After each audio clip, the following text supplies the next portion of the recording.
জানো তো বাচ্চাকাল থেকেই শুনে এসেছি যে মেয়েদের জীবনে নাকি প্রচুর কষ্ট। বাকি মেয়েদের কথা বলতে পারবো না, কিন্তু সেই ছোটবেলা থেকে ধরে এখন পর্যন্ত ধরে আছি সেই কষ্ট।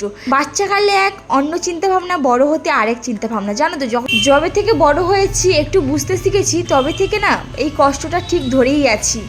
এতকাল কাজ করার পর আজকে একটু ছুটি পেয়েছি, আর যখনই ছুটি পাই, যখনই বাড়িতে থাকার সুযোগ পাই, তখন না মনে একটু ভালো মন্দ কিছু করে খাই। কারণ বাইরে থাকাকালীন সেভাবে কোনো কিছু খাওয়া যায় না, আর বাইরে যতই খাও ততই ভালো লাগে না, সেরকম স্বাদ আসে না। মানে বাড়ির খাবারে যে স্বাদ থাকে, বাইরের খাবারে সেই স্বাদ থাকে না। তা বেশি দেরি না করেই মাকে বলেছিলাম, মা একটু ছোট্ট করে ফ্রাইড রাইস আর মাংস করো তো, আমি খাবো। যেমন কথা হয়েছে তেমনই কাজ করে ফেলেছে মা আর বাবা।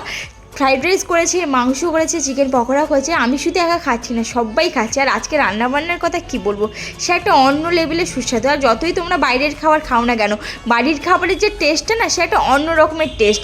যারা খাও তারা জানো, যারা খায় না বা পায় না তাদের যে কত কষ্ট, সে একমাত্র আমি বুঝি।